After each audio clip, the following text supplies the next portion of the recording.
On you. Best. Oh, yeah, I'm recording. Okay, I can go. BestColleges.com says that 43.5 million Americans are in debt from federal student loans. You heard me right. 43.5 million students.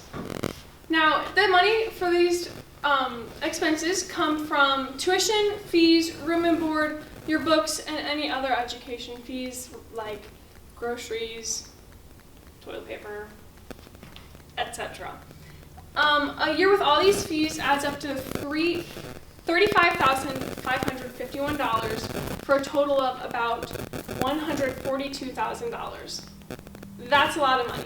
Do you want to know what you can buy with $142,000? You can buy a car for $142,000. You can buy a house, depending on size, for $142,000. You can buy a float in the Macy's Thanksgiving Day Parade for $142,000. You can build a nice in-ground pool for $142,000, and you can adopt a living, breathing child for less than $142,000.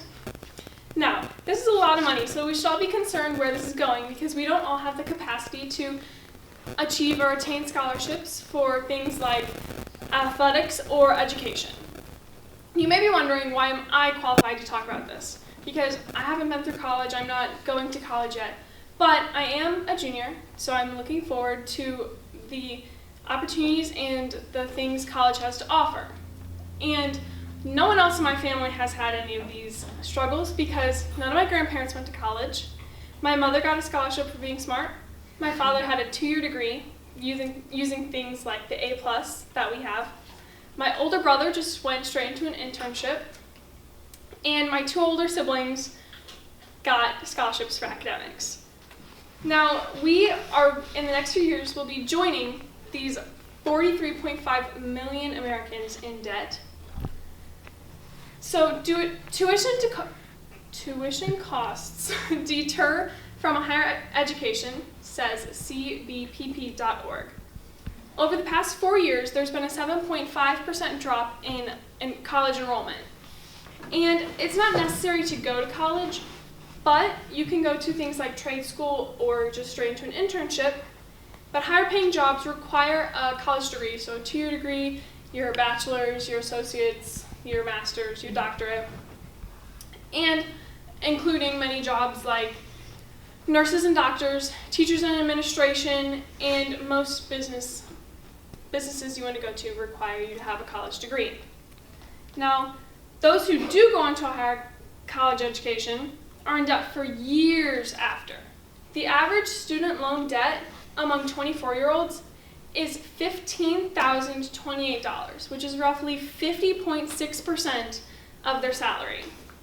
And the debt among 25 to 35-year-olds is $33,430, which is roughly 60.9% of their annual salary.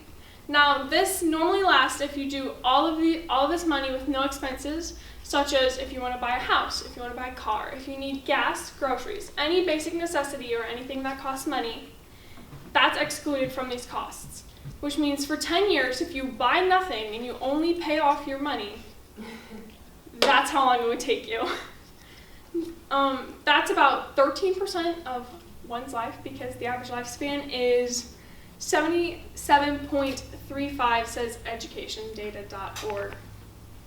Now, lowering college tuition benefits not just the individual, but also the society as a whole, because it levels the playing field. Now, instead of feeling like you're forced to apply for loans or scholarships, you could have the opportunity to go into something you love and enjoy just because you want to, not because you have to get a certain amount of money to pay off that debt.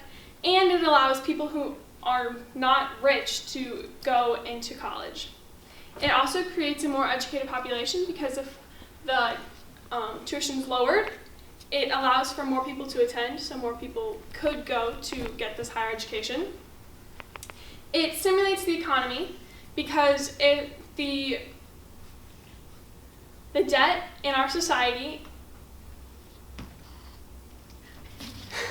delays big purchases such as buying a house or a car, which then decreases the amount of money people can spend and lowers the economy's status. And it helps increase a passion for education, because rather than focusing on the amount of money you'll be making or spending to get a certain major or minor, you can focus on something that you actually want to do and enjoy what you're doing. Along with many other microscopic waves radiating out from this possible decision. Now, a majority of Americans are swimming in student debt. Do we really want to contribute to the increase of student debtors in this nation? Thank you.